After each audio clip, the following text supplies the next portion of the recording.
Hello Magic fans, I'm Beef and welcome back to another standard gameplay video, and today we are trying out a shrine deck. Now before I get into the deck, I am just going to have a bit of a moan about Universes Beyond. Now in theory I don't really mind Universes Beyond decks. It's good to see, you know, IPs that we are all fans of in one of our favourite games, and like I said before with Avatar, I hadn't watched the show before the set came out, so it was all new to me. I've watched a couple of episodes. It's really quite good. But one of the main problems I think with Universes Beyond is how the cards don't match up with not just tribal or kindred, but the wider thing. For example, shrines. We have only ever seen shrines in Kamigawa, in original Kamigawa back in the 2000s, in Kamigawa set 4 or 5 years ago now. Time flies, maybe a bit less, maybe 3. And I think there were some in one of the Modern Horizons. And, you know, that makes sense. You know, the Kamigawa set is based around Japan and the Far East, and one of the things they're known for is their really good looking shrines and pagodas and that kind of thing.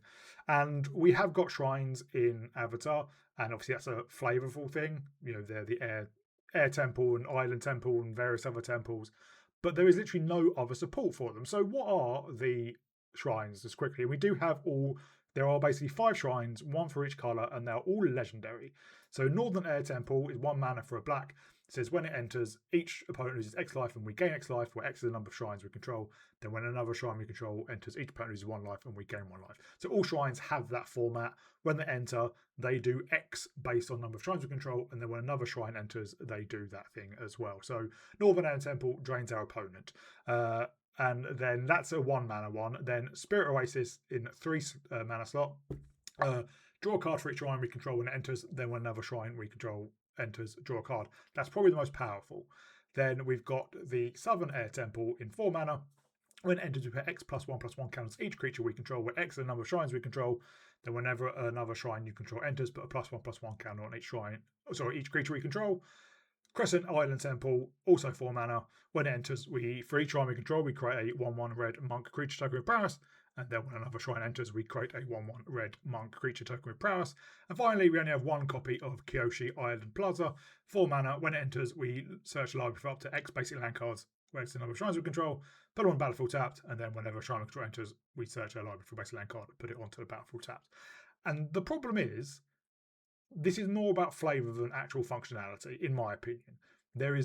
I think the only other shrine payoffs are we do have a land that can tap for any mana of any colour for shrines, and then if we just search for shrine, we will see that Godless Shrine, there is a creature that looks at the top 5 and we can reveal a Lesson Shrine or Saga card, and whenever we play one of those cards, we put a +1/+1 counter on another target creature, so not even the creature itself, and that's legendary. And then Aang's Journey, we can pay 2, search live basic land card, put into a hand. If we kick it, we search for a shrine card as well. That is it. But annoyingly, in the extra set, there's no commander set, there is a version of High Bay, which is a shrine commander. I don't know why they didn't put it in the standard set, because then at least we could have a wraparound for them.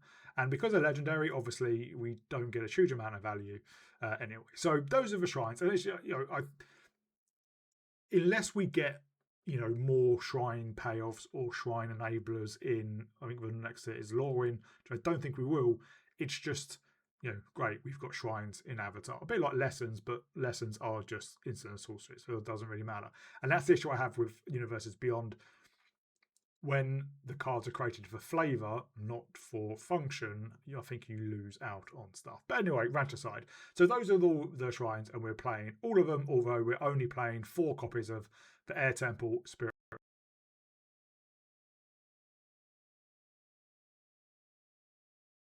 Let's say you have 1 down and you play another one. Let's just say you have 1 down, a Spirit Oasis, and then you play another Northern Air Temple. the first Northern Air Temple will see the second Northern Air Temple enter, so you'll trigger that second ability, you drain the opponent for 1, and the second Air Temple will see, oh, you've got 3 shrines on the battlefield, even though you're about to sacrifice 1, so it'll ping your opponent for 3. So, and obviously that works for everything as well. So the rest of the deck is basically just an enchantment deck, mostly from Dustmourn, which was an enchantment based set, because that's also the other thing, we don't have a lot of enchantment based synergies.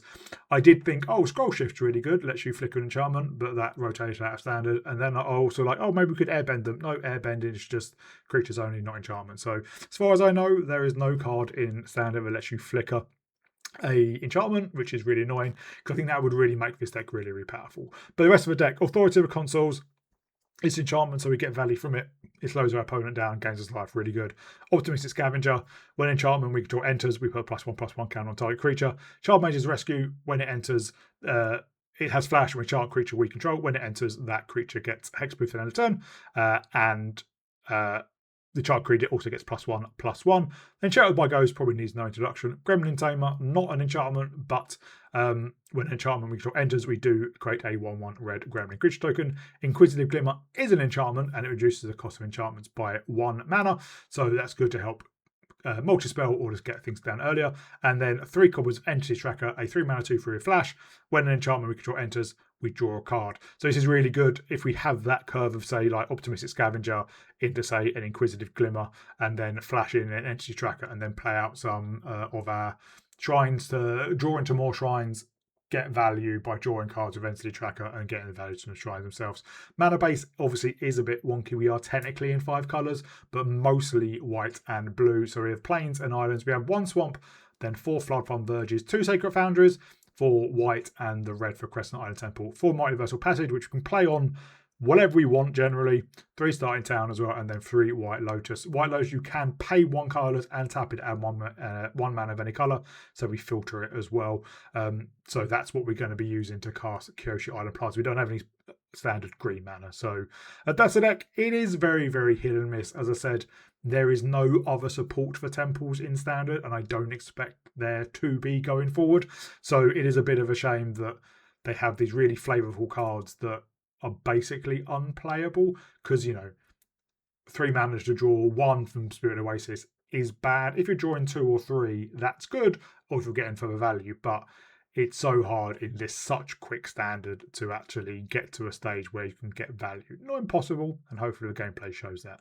Hope you all enjoy it. If you do, please remember to like and subscribe. I'll give a shout out to my patrons, Arcadius, Michal, Thomas and Adrian. Thank you very much for your support. Thank you everyone else for your support, and I'll see you all in the gameplay.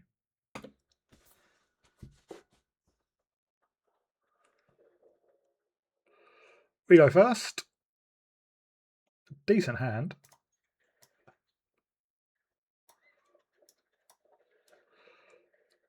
Get down on authority.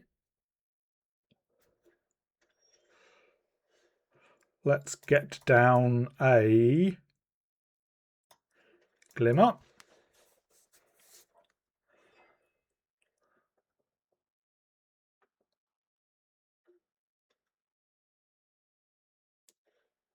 And there's a Squire. Well, I will flash in the Tracker. Put this on red.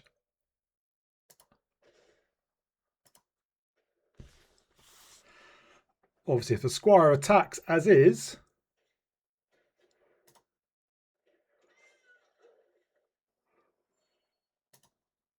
okay, we can't kill the Squire.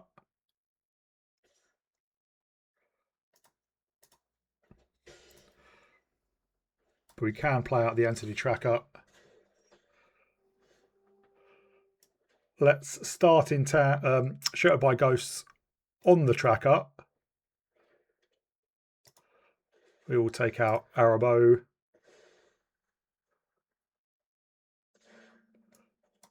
And then I think we Crescent Island Temple. Swing in. That way, next turn with a Southern Air Temple, we can buff And I've got another arrow bow. The squire does have flying.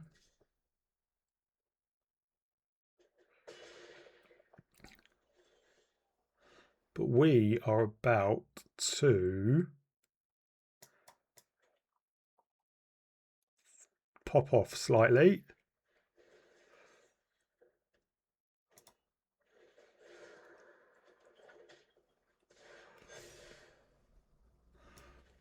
Let's do that. Get some more prowess triggers. Buff our board some more. We draw a lot of cards and we swing in.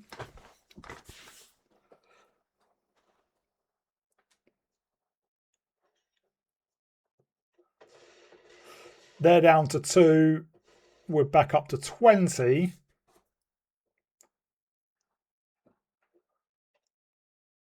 They could have a claws out. Just a roaming throne. I don't think that makes much difference to us.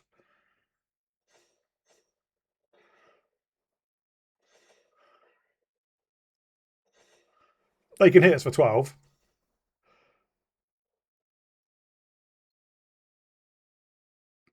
Or not.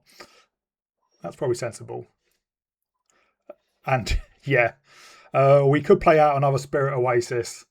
Draw 4, 5 more cards. Put at least 1 counter on everything. And hopefully with those 5 cards, we would draw more of our shrines. And they only have 3 blockers. And we have 5 attackers. Ooh, our opponent goes first. Ooh.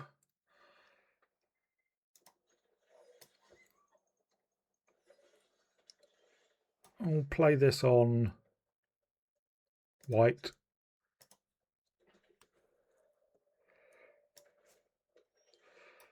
Well, let's get down our Gremlin Tamer. Let's get our Gremlin Tamer removed.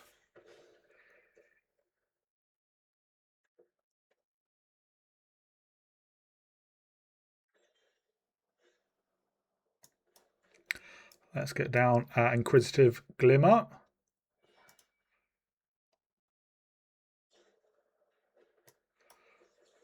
Let's protect you.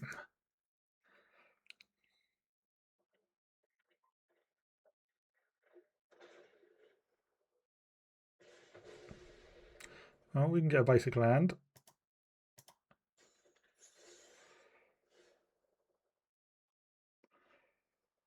Let's play you on white.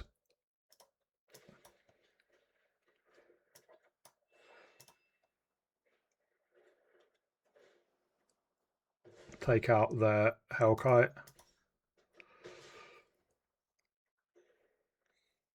Need more action.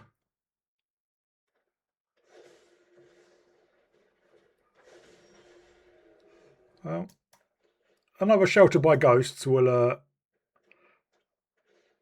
say it's better than nothing.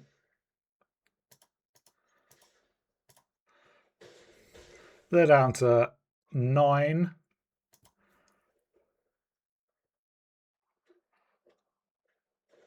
There's another Dracosaur.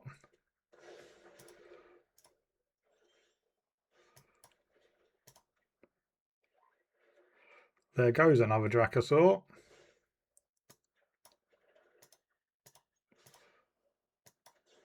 There was no stick.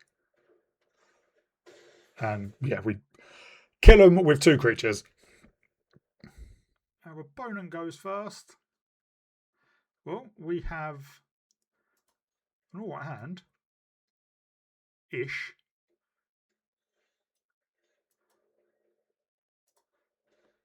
We get back the life it cost us.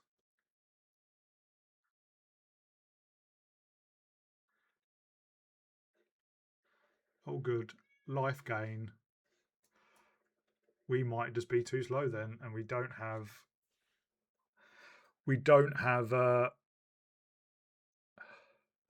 Shelter by Ghosts.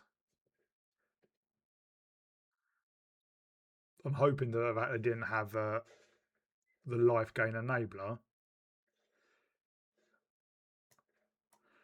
We will flash in an entity tracker and maybe ambush.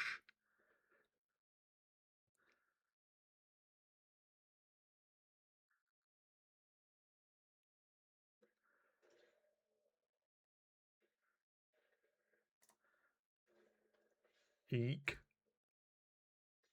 Yes.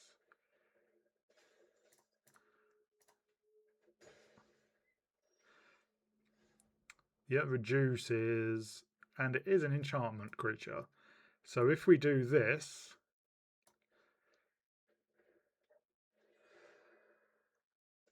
we can then Spirit Oasis.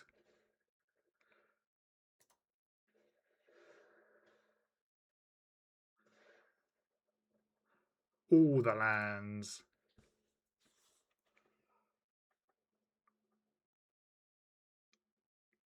Next, I say next turn. I'm hoping they don't kill the entity tracker. They do kill the entity tracker. Well, in that case then, can we Glimmer? Yeah, if we play shock this in, if we Glimmer, we can still Crescent Island Temple.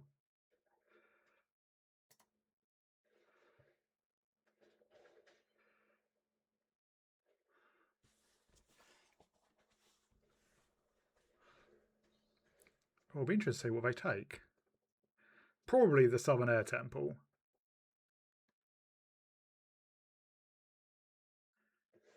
Yeah.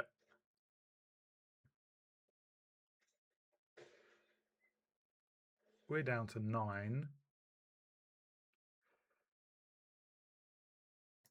Well, let's play this on black.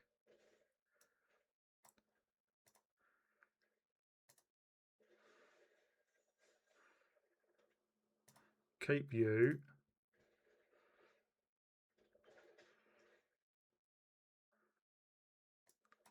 We play that one more time.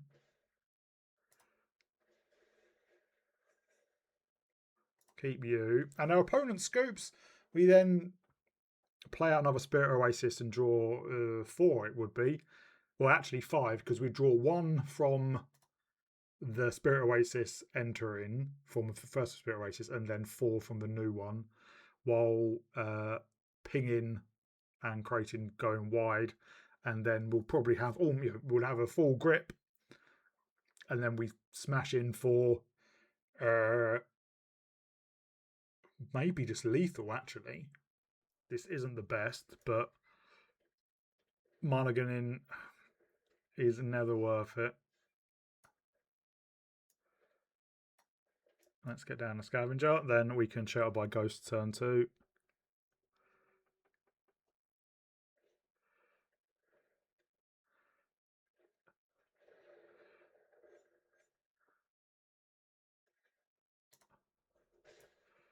We do need more lands.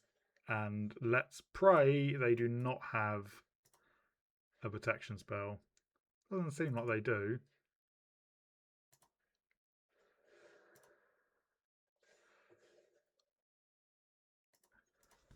And we can do that again.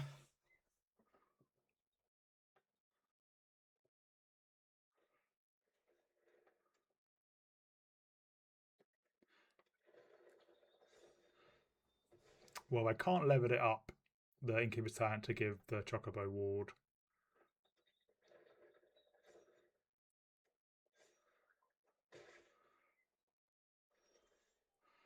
So we will shock you in. Northern Air Temple.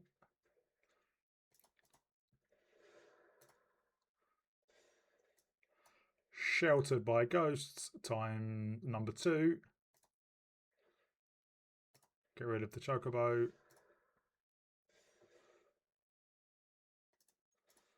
Swing in for 6. Do they have the Hydra?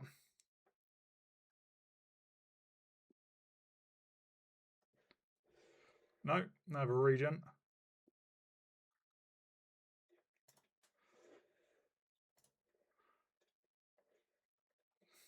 They have another Chocobo. Oh, we will flash in an entity tracker.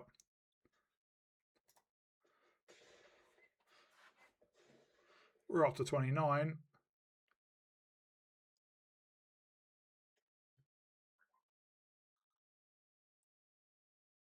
They need a creature in a fight spell.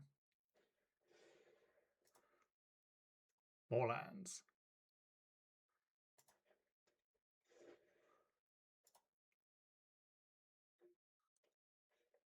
Well, there's the Hydra.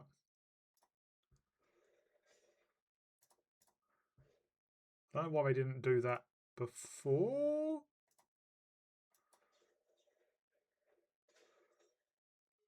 Well, annoyingly, we don't actually have any enchantments in hand.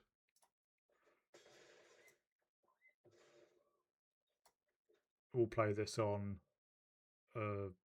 blue. We can flash in another entity tracker. Maybe we will find some enchantments.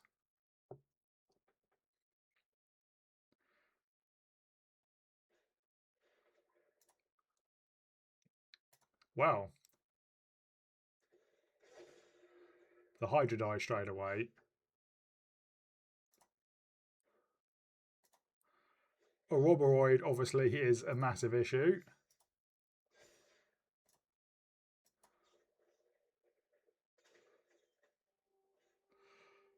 Well, this lets us draw twice.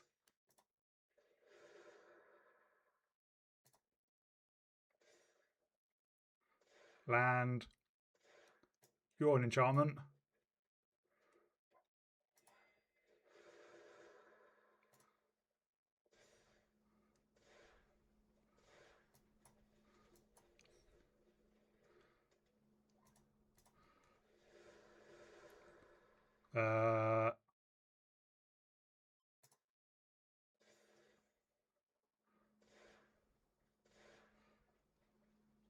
Well, we've drawn quite a lot of cards there.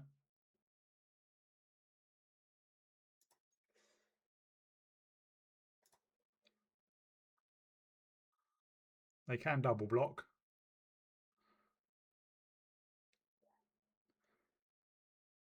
And they probably should.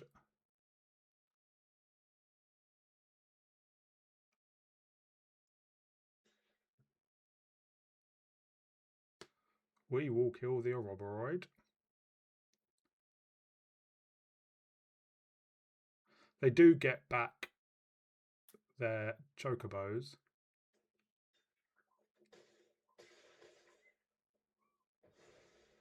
They don't get back their Chocobos.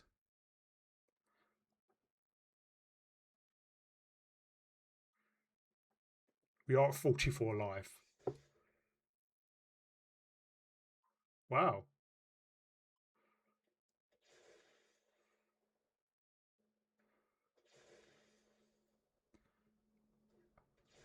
We need to go wide.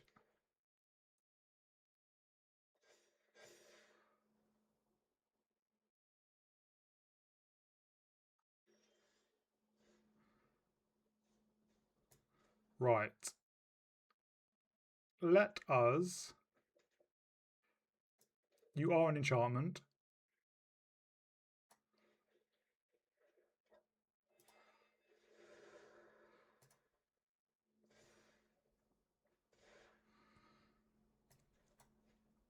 Yep.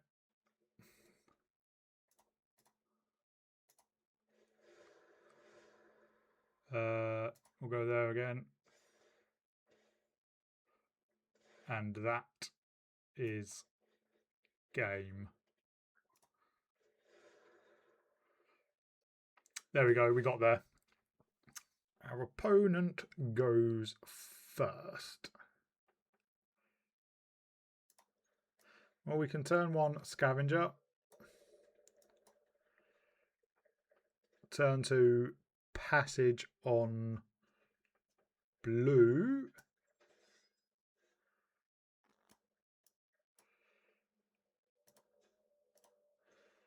Get down an inquisitive glimmer.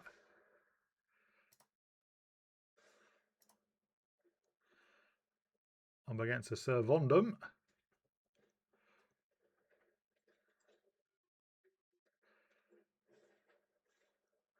Yeah, well, obviously we can't block.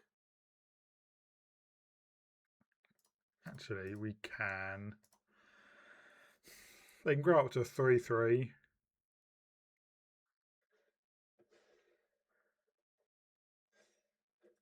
Well, can grow up to a 4/4, sorry.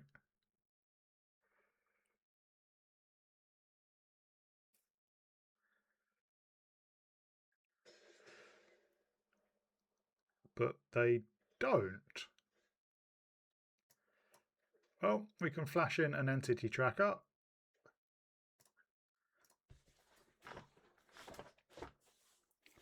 We have a lot of inquisitive glimmers.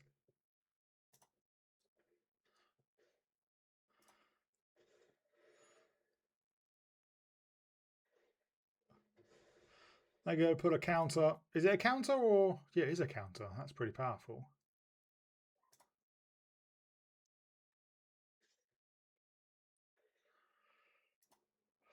We could kill it, but I'm not going to.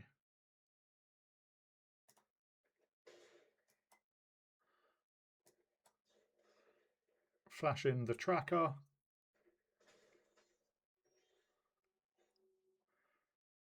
And we will play you, and we'll just Southern Air Temple.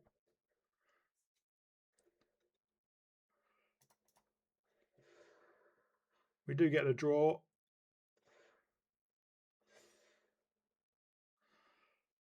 And I think we hold back.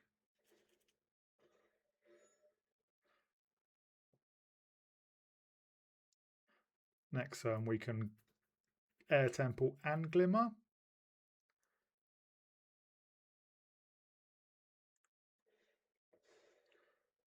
Why wouldn't you just draw it?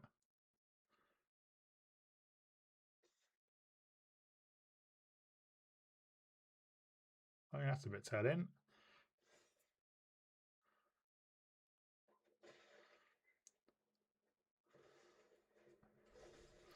There's a Sephiroth.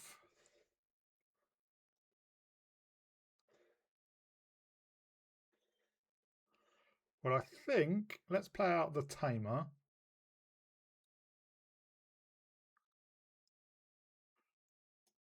Or do we? Let's play out the Glimmer. That way we do draw another card. And then Northern Air Temple.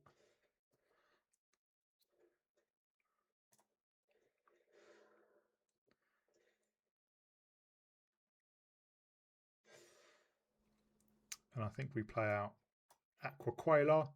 We can hold up Shard Mage's Rescue.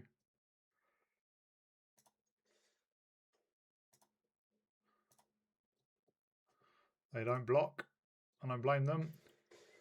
They're down to 10. They're down to 9. Obviously, I'm worried that... Well, I'm worried about that. But I'm worried that they can give something lifelink.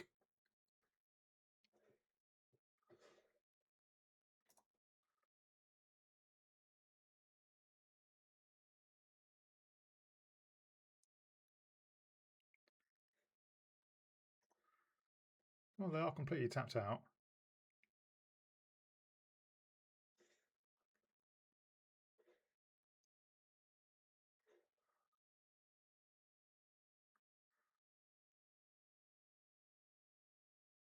What do they sacrifice?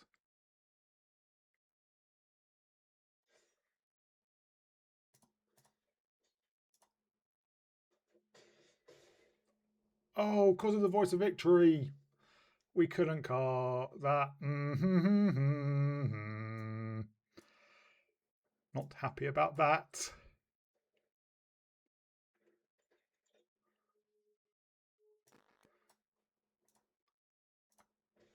Yeah, that was a huge whiff.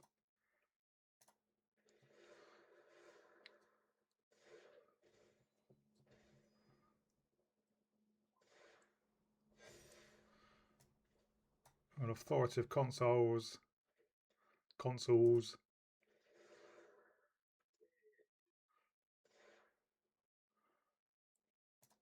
And I think we swing in.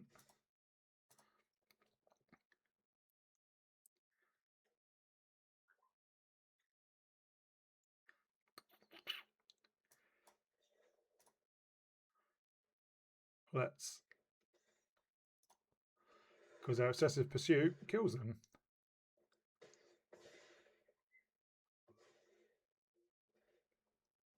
Oh no, it doesn't, but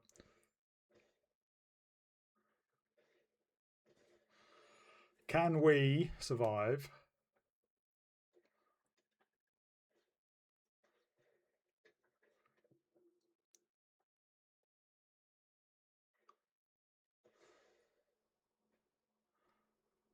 See, any creature that enters, we gain a life.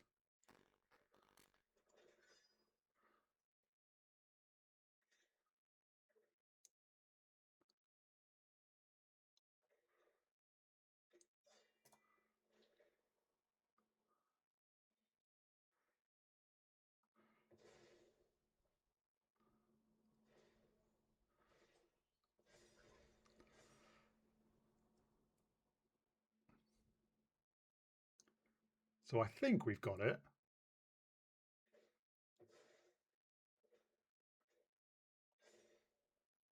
Maybe.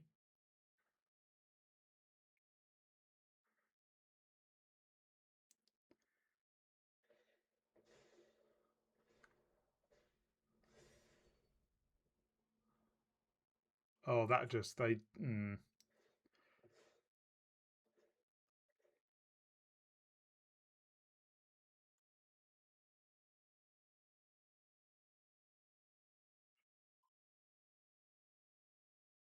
Doesn't matter, they just transform Sephiroth and win in the air.